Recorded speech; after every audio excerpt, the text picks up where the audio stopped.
Salam sehat untuk semua pemirsa Hope Channel Indonesia yang dikasihi Tuhan.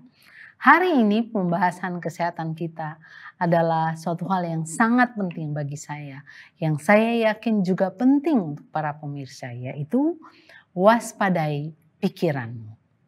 Kita tahu ada dua pernyataan yang sering diulang-ulangi dalam program hidup sehat, yaitu kita adalah apa yang kita makan, dan kita adalah apa yang kita pikirkan. Kita adalah apa yang kita pikirkan. Seserius itukah? Nah, saya sebagai peserta pendidikan spesialisasi intervensi gaya hidup atau lifestyle medicine intervention, kami diajarkan bahwa adalah sangat penting untuk kami ketahui dan juga setiap pasien tentang terapi kognitif perilaku atau yang saya singkat TKP. Tetapi bukan tempat kejadian perkara ya para pemirsa. Nah, mungkin sebagian pemirsa baru mendengar tentang kognitif atau ada yang sudah mengetahui. Nah, secara sederhana, kognitif itu berkaitan dengan pikiran, keyakinan, dan persepsi seseorang. Yang kalau boleh saya sederhanakan, itu sebagai pikiran. Nah, terapi kognitif perilaku didasarkan pada gagasan yang sudah sangat terbukti secara ilmiah bahwa pikiran kita memengaruhi perasaan kita dan perasaan kita memengaruhi perilaku kita. Jadi, jika kita memiliki pola pikir yang tidak sehat atau tidak realistis, maka kita akan cenderung mengalami emosi yang negatif seperti cemas hingga depresi. Dan dapat berperilaku dengan cara yang tidak rasional atau nantinya akan merugikan kita. Dan juga para ahli telah membuktikan ada hubungan timbal balik antara ketiga komponen ini. Para pemirsa yang dikasihi Tuhan, terapi kognitif perilaku adalah jenis terapi psikologis yang berfokus pada mengubah pola pikir negatif dan perilaku yang tidak sehat agar seseorang dapat merasa dan berperilaku lebih baik. Dan bagi saya ini sangat penting dan tentu harus saya mulai dari diri saya sendiri. Sehingga kemudian saya boleh memanfaatkan dengan baik ilmu yang saya pelajari yang juga saya mau bagikan kepada para pemirsa pada saat ini. Nah, sekali lagi, benarkah pikiran atau apa yang kita pikirkan itu begitu serius? Mari saya beri contoh sederhana. Misalnya, seorang yang baru saja gagal dalam suatu wawancara kerja, kemudian berpikir, saya gagal wawancara kerja. Saya ini pasti nggak berguna. Tidak seperti orang lain yang begitu sukses. Jika saja pikiran seperti ini dipertahankan, maka apa jadinya? Tentu dia akan jadi seorang yang tidak bersemangat, seorang yang mudah putus asa, dan sangat mungkin menjadi depresi. Contoh sederhana yang lain. Saya, seorang yang lumayan pemilih dalam makanan. Waktu saya kecil saya tidak suka sayur. Sampai saya remaja. Tapi saat ini saya sudah suka makan sayur. Tetapi tetap masih pemilih dengan cara pengolahannya. Jadi ketika suatu saat makan dan cara pengolahan makanan atau sayur tersebut tidak saya suka, saya memiliki tantangan yang cukup besar untuk bisa memakan makanan atau sayuran itu dengan gembira. Tetapi ini yang saya lakukan. Ketika melihat ada sayur yang saya tidak suka cara masaknya atau mengolahnya, maka saya akan memasukkan dalam pikiran saya yang juga disebut sebagai self-talk. Saya harus makan sayur karena saya membutuhkan sayur ini. Sayur ini akan mencuci perut saya. Sayur ini akan saya perlukan, ada banyak vitamin, ada banyak serat. Dan itu saya masukkan ke dalam pikiran saya. Kalau saya makan banyak sayur, kuman-kuman yang ada di dalam usus saya adalah kuman-kuman yang baik. Ya akan menolong otak saya untuk berpikir lebih baik. Jadi ketika saya memasukkan ini ke dalam pikiran saya, maka yang tadinya selera itu tidak ada, kemudian saya bisa menikmati akan sayur itu. Ini adalah contoh yang sederhana, tapi inilah yang kita alami setiap hari. Tadi itu hanya 2 contoh sederhana. Mari lihat data ini. Para ahli menyampaikan bahwa kapasitas rata-rata manusia untuk berpikir 1 menit ada 48 pikiran. Dan kalau dikali dalam 1 hari ada 70.000 pikiran. Dan 1 tahun lebih dari 25 juta. Wow, banyak banget jumlah yang kita pikirkan sepanjang hari, 70.000 para pemirsa. Itu yang berseliweran di dalam otak kita. Jadi kita bisa sepakat untuk menjawab pertanyaan, benarkah apa yang kita pikirkan itu sangat serius? Kalau kita melihat jumlah yang dapat kita pikirkan 1 hari bisa sampai 70.000. Jadi sangat masuk di akal bahwa apa yang kita pikirkan itu adalah sangat serius. Nah mari sedikit saya mengajak kita untuk melihat tentang otak, yang merupakan organ di dalam tubuh kita di mana 2 aspek terapi kognitif perilaku atau TKP ini berasal, yaitu pikiran dan perasaan. Kan ada 3 tadi ya, 1 perilaku.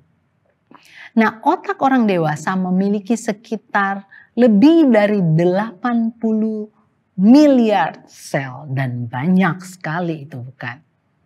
Dan area yang paling berhubungan dengan TKP ini, terapi kognitif perilaku, adalah bagian depan sini yang namanya lobus atau area frontal, dan yang di bagian tengah yang merupakan area yang disebut sebagai sistem limbik.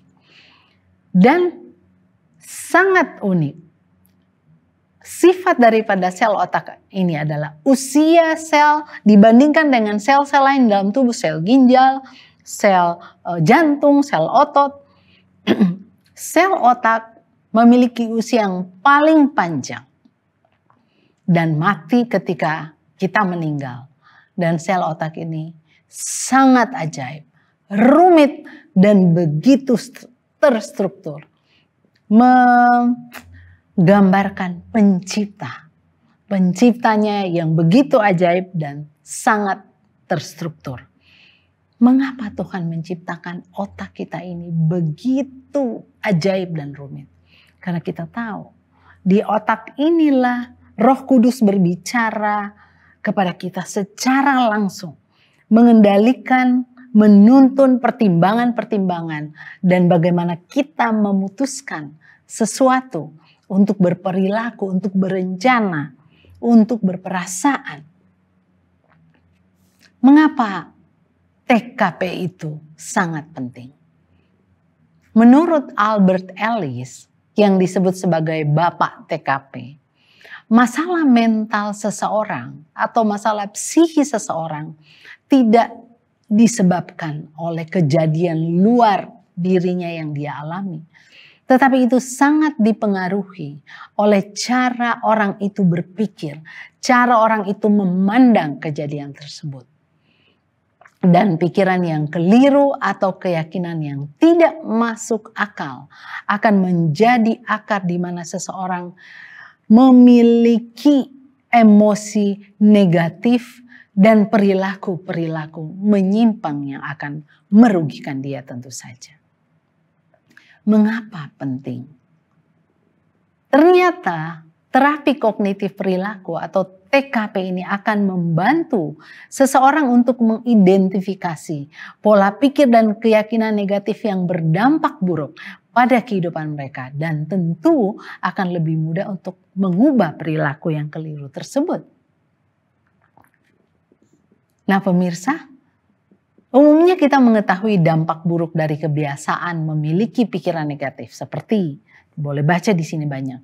Kekebalan akan turun, hormon stres akan meningkat, kita menjadi mudah stres. Sangat berkaitan, pikiran-pikiran yang negatif sangat berkaitan dengan jantung, pembuluh darah, penyakit jantung pembuluh darah, hipertensi, stroke, kanker, diabetes, gangguan pencernaan, autoimun, gangguan tidur, dan banyak lagi. Kemudian berdampak pada penuaan dini, bukti-bukti molekuler, penelitian-penelitian molekuler di mana DNA, telomer itu memendek. Kemudian bisa terjadi gangguan mental dan hubungan sosial akan terganggu. Nah, beberapa metode TKP meskipun kita tidak memiliki waktu untuk membahasnya, metode untuk terapi kognitif perilaku, yaitu di sini ada 6, mengidentifikasi mana pikiran-pikiran yang negatif. Biasanya para terapis akan menyampaikan, menjelaskan, kemudian memulai aktivasi perilaku yang menyenangkan, yang membuat nyaman. Kemudian ada terapi pemaparan untuk gangguan-gangguan pemikiran yang negatif tertentu. Kemudian menulis, saya merasa diari pikiran atau jurnal. Oh, saya rasa tidak enak karena ini, dicatat. Kemudian melatih untuk memecahkan masalah. Kemudian ada juga latihan relaksasi atau mindfulness, yaitu penuh perhatian. Tetapi hanya ada satu, yang pertama saja yang mungkin kita akan bahas lebih dalam. Jadi sangat penting untuk mengidentifikasi pola pikir yang keliru. Penting sekali. Sehingga kita akan lebih waspada terhadap pikiran kita dan diharapkan kita akan lebih mudah untuk berlatih mengubah pikiran yang keliru tersebut. Nah, ini dia ada beberapa contoh. Kita tidak punya banyak waktu untuk membahasnya. Orang-orang yang memiliki, ini ada 10 ya. Saya bagikan 10 orang. Yang pertama adalah orang yang di dalam pikirannya hanya ada 2 pilihan. Semuanya atau tidak sama sekali. Kasih sama saya atau nggak usah dikasih sama sekali. Orang-orang seperti ini akan sukar untuk beradaptasi dengan orang lain dan lingkungannya. Yang kedua adalah orang-orang yang terlalu mengeneralisir. Misalnya dia pernah ketipu sama orang Manado dan dia katakan, oh orang Manado memang tukang tipu. Dan itu mempengaruhi pikirannya. Yang ketiga, orang yang suka melakukan filter atau menyaring mental. Menyaringnya hanya pikiran-pikiran yang negatif, ide-ide yang negatif aja yang dia pertahankan, yang lainnya lewat. Itu juga adalah pikiran yang keliru. Yang keempat, orang yang suka mengambil kesimpulan sendiri, seolah-olah dia bisa baca pikiran orang lain dan dia merasa begitu yakin. Pikiran negatif yang lain atau yang keliru yaitu orang yang suka mengambil kesimpulan sendiri, seolah dia pasti akan jadi begini, pasti akan jadi begitu. Nanti lihat, pasti saya memastikan ini juga akan menyebabkan gangguan di dalam pemikiran kita karena ini keliru atau negatif. Kemudian tipe yang lain adalah orang yang mengecil-ngecilkan sesuatu, misalnya sudah terjadi kerusakan ya, enggak apa-apa itu. Selalu seperti itu. Atau sesuatu yang kecil kemudian dia besar-besarkan. Tergores sedikit seperti orang yang sudah patah tangan. Itu juga adalah pemikiran yang keliru. Orang yang lain adalah orang yang menyalahkan orang lain. Kalau ada sesuatu yang terjadi yang tidak menyenangkan, yang selalu dia persalahkan orang lain, gantinya dia melihat dirinya, dia kemudian menyalahkan orang lain. Kemudian yang berikut adalah orang yang menalarkan emosi. Orang yang berpikir bahwa apa yang dia rasakan itu sudah pasti benar. Dia melihat orang lain, orang itu pasti nggak suka sama saya. Dan dia merasa bahwa perasaannya itu pasti benar. Kemudian yang ke-9 adalah orang yang suka mencap orang lain, memberi label. Dia itu bodoh. Itu yang dia taruh, dia itu susah. Saya susah kerja sama dia. Itu juga adalah pikiran yang keliru. Kemudian yang ke-10 adalah orang yang mengabaikan hal positif, mirip seperti yang filter. Tapi ada positif yang nampak jelas tidak dia perhatikan. Hanya pikiran yang negatif. Dan kita boleh lihat ada di mana kita. Saya juga saya ada yang seperti ini, ada yang seperti ini. Dan ini mengingatkan kita harus mengidentifikasi. mana yang keliru yang harus kita ubah. Dan mengakhiri pertemuan kita pada saat ini, saya akan memberikan rahasia, sebuah kode berupa beberapa angka, yaitu 343, untuk memudahkan kita mengingat beberapa hal penting terkait otak atau pikiran kita. Nah, kode angka 3 yang pertama adalah 3 hal penting tentang pikiran atau otak. Apa itu? Yang pertama adalah setiap ide atau pikiran yang signifikan, yang berkesan di dalam pikiran akan ternyata membuat satu jalur di otak yang disebut brain synapse atau sirkuit. Itu harus kita tahu, setiap apa aja, mau yang negatif, yang mau positif, ketika kita pikirkan, maka akan ada satu jalur, satu sinaps, satu sirkuit di otak kita. Ingat, ada berapa pikiran satu hari? 70. Jadi betapa banyaknya sirkuit di otak kita. Itu fakta yang pertama. Fakta yang kedua, apa yang terjadi jika sirkuit yang di otak itu dirangsang atau aktif berulang kali, atau pikiran yang sama kita pikirkan terus-menerus? Nah, rangsangan yang berulang kali dari sebuah jalur di otak kita akan menyebabkan tombol atau button bertambah banyak, bertambah besar, dan mudah sekali untuk mengulangi pikiran tersebut atau tindakan tersebut tanpa diperintah lagi, atau yang disebut refleks. Jadi orang pertama kali bohong, dia masih takut, masih gemetar. Tapi jika itu dilakukan berulang-ulang, maka lama-lama dia tidak akan merasa bahwa itu sesuatu yang mengganggu, karena sudah begitu refleks. Itulah otak kita, fakta tentang otak kita. Dan prinsip ini berlaku untuk semua, untuk setiap ide yang ada di dalam pikiran kita. Entah itu pikiran yang baik maupun pikiran yang buruk. Dan dengan pengetahuan ini, saya menjadi mengerti mengapa Yesus mengatakan di dalam Matius 5 ayat 28, setiap orang yang memandang perempuan, menginginkannya, sudah berzina di dalam hati. Karena seorang yang berselingkuh tidak tiba-tiba berselingkuh, tetapi berselingkuh itu sudah lama ada di dalam otaknya. Sehingga ketika dia melakukannya, itu sudah merupakan hal yang biasa. Karena sudah berulang-ulang, sudah menjadi tebal di otaknya. Jadi hati-hati dengan apa yang kita pikirkan, terutama jika itu negatif. Nah, kabar baiknya, fakta yang ketiga daripada kode rahasia yang pertama adalah jalur di otak kita dapat diubah. Ada 2 teori, yaitu neuroplasticity dan pemangkasan. Ada 2 proses di otak, yaitu pertama, otak membentuk koneksi jalur baru antar sel otak. Yang kedua adalah dipangkas. Yang tidak aktif di otak kita ada satu protein, namanya protein C1q atau tukang kebun di otak kita. Yang kemudian jalur yang sudah tidak kita pikir-pikir, kita nggak ulang-ulangi lagi, akan ditandai, kemudian akan dimakan oleh satu sel kekebalan tubuh, namanya mikroglia di otak kita. Oh, ini sudah nggak pernah dia pikir, udah nggak dia pakai, dia pangkas, dia makan. Wow, bagaimana bisa ini terjadi? Kita harus membuat jalur baru. Misalnya kita suka bohong, kemudian kita mau mengubah suka bohong. Kita sering tidak sabar, kita mau mengubah tidak sabar itu menjadi sabar. Jadi setiap hal yang negatif kita stop.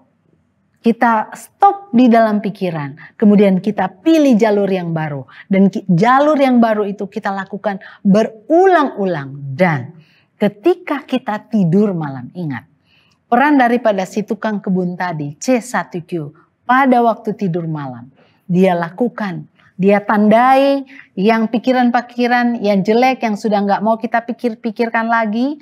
Kemudian setelah ditandain, maka mikroglia ini, dia yang akan memangkas, dia akan memakan. Wow. Saya yakin kita umumnya kebanjiran dengan hal-hal yang negatif.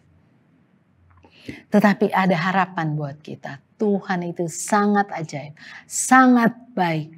Ada armada di otak kita yang akan menolong kita untuk membuat jalur yang baru di otak kita dan membersihkan jalur-jalur yang jelek, yang lama yang ada di otak kita. Kita hanya bisa melewatkan kode yang kedua. Kapan hari di waktu mendatang kalau kita punya kesempatan, kita lanjut kepada kode yang ketiga. Apa itu? Yang ketiga, angka 3 adalah 3 tips untuk memulai terapi kognitif perilaku. Yaitu kita identifikasikan pikiran mana yang negatif kita keluarkan. Kita mau stop. Kemudian kita putuskan, kita ganti pikiran yang negatif itu dengan positif.